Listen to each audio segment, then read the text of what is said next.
নমস্কার বন্ধুরা, দেখো কি বানিয়েছি, কিভাবে বানালাম দেখো। এটা হচ্ছে মোমো দিয়ে আমরা যে স্যুপটা খাই সেটা।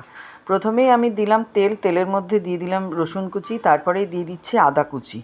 এবার আদা কুচি রসুন কুচির পরে দিয়ে দেবো পেঁয়াজের কুচি। পেঁয়াজের কুচিটাকে একটুখানি ছোট করে কাটলেই হবে, কিন্তু পেঁয়াজটাকে খুব বেশি ভাজবো না।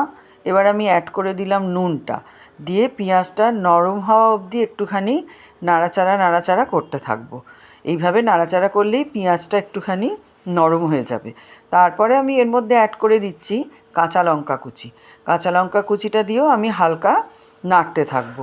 একটু নাড়াচাড়া করে নিয়ে তারপরে এর মধ্যে আমি দিয়ে দিচ্ছি চিকেন স্টকটা দিয়ে এরপরে আমি একটুখানি ফোটার জন্য এটাকে অপেক্ষা করব।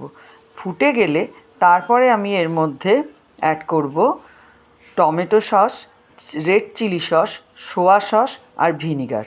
এবার এইটাকে আমি এই স্যুপটার মধ্যে অ্যাড করে দিলাম, দিয়ে আবারও এটাকে একটুখানি ফুটতে আরম্ভ করলে তখন আমি এর মধ্যে অ্যাড করে দিচ্ছি গোলমরিচের গুঁড়ো, আর তারপরে অ্যাড করে দিচ্ছি আজিনামোটো। এবার আজিনামোটোটা তোমরা স্কিপ করে যেতেও পারো।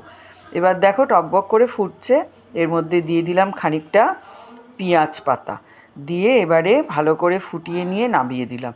এটা খেতে অসাধারণ হয়, দোকানের থেকে অনেক ভালো হয়, তোমরা অবশ্যই ট্রাই করো।